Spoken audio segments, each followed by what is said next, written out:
أعوذ بالله من الشيطان الرجيم بسم اللہ الرحمن الرحیم۔ السلام علیکم میرے پیارے دوستوں اور بزرگوں، آج کے اس بیان میں میں آپ کو بتاؤں گا کہ جس پر قربانی واجب ہے اور وہ قربانی نہ کرے تو اس کے بارے میں کیا حکم فرمایا گیا ہے۔ تو آج کے اس بیان میں آپ کو یہی بتانے والا ہوں۔ جیسا کہ میرے پیارے دوستو آپ جانتے ہو، قربانی کے حوالے سے ہماری یہ سیریز چل رہی ہے۔ قربانی کے مہینے میں، ذی الحج کے مہینے میں فضائل اور مسائل اور قربانی کے متعلق یہ سیریز چل رہی ہے۔ آپ ان تمام ویڈیوز کو اس ویڈیو کے ڈسکرپشن میں دیکھ سکتے ہیں،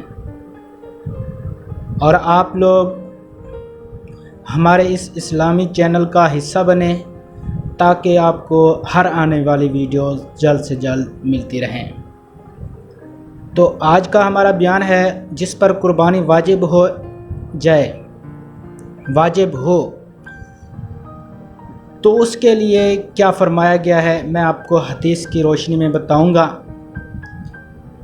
حدیث مبارکہ ہے کہ حضرت ابو ہریرہ رضی اللہ تعالی عنہ سے روایت ہے، وہ فرماتے ہیں کہ محسن اعظم صلی اللہ علیہ وآلہ وسلم نے ارشاد فرمایا، جس شخص میں قربانی کرنے کی وسعت ہو پھر بھی وہ قربانی نہ کرے تو ایسا آدمی ہماری عیدگاہ میں حاضر نہ ہو۔ بہت بڑی حدیث ہے۔ آج کل کے معاشرے میں اگر دیکھا جائے تو بہت سارے لوگ ہمیں ایسے ملیں گے، لیکن اللہ پاک ہر کسی کو اس چیز سے محفوظ رکھے۔ جو لوگ مالی وسعت اور قربانی کی استطاعت رکھتے ہوئے اپنی واجب قربانی ادا نہیں کرتے، وہ آنکھیں کھولیں اور اپنے ایمان کی خیر منائیں۔ اول یہی خسارہ کیا کم تھا کہ قربانی نہ کرنے سے اتنے بڑے ثواب سے محروم ہو گئے، پھر اس پر مجسم رحمت پیکر شفقت صلی اللہ علیہ وآلہ وسلم ناراض ہو جائیں اور عیدگاہ میں حاضری سے روک دیں تو ایسے شخص کا کہاں ٹھکانہ ہوگا۔ عیدگاہ اور مساجد اللہ تعالیٰ کی محبوب جگہ ہیں، جہاں جمع ہونے والوں پر عفو و کرم کی بارش ہوتی ہے۔ یہاں کی حاضری سے کسی بد نصیب سے بد نصیب ہی ہوگا جس کو روکا جا سکتا ہے۔ اس لیے بخل سے کام نہ لیں۔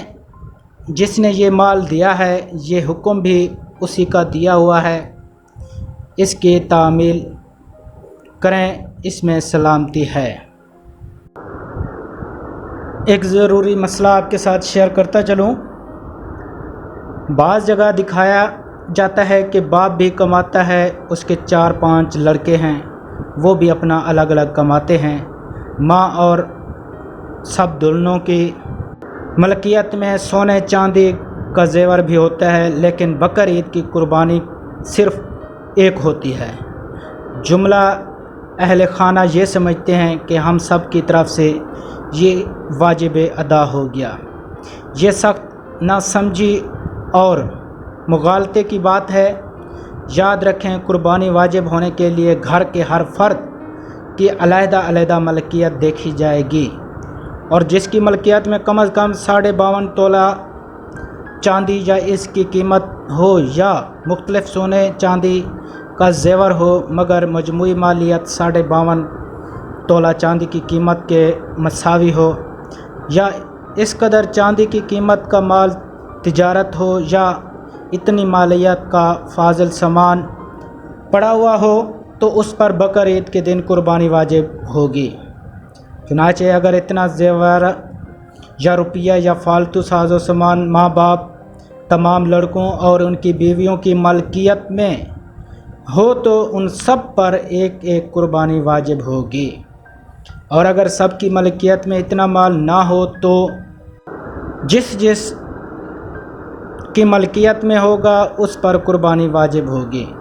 اور یہ بھی یاد رکھیں کہ قربانی فرض ہونے کے لیے مذکورہ بالا مقدار چاندی یا اس کے قیمت یا اس کے بقدر مال تجارت کی ملکیت میں ہونے پر سال گزرنا بھی ضروری نہیں ہے۔ مثلاً اگر کسی کے پاس بقرعید کی 9 تاریخ کو عصر کے وقت اتنا روپیہ پیسہ یا مال تجارت آ جاتا ہے جس کے ہونے سے قربانی واجب ہوتی ہے، اور 10 تاریخ میں بھی اس کے پاس موجود رہا تو اس پر بھی کل قربانی واجب ہو جائے گی۔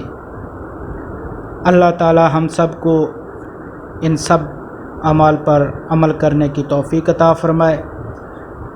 اللہ تعالی ہم سب کو ان پیغام کو دوسرے تک پہنچانے کی توفیق عطا فرمائے۔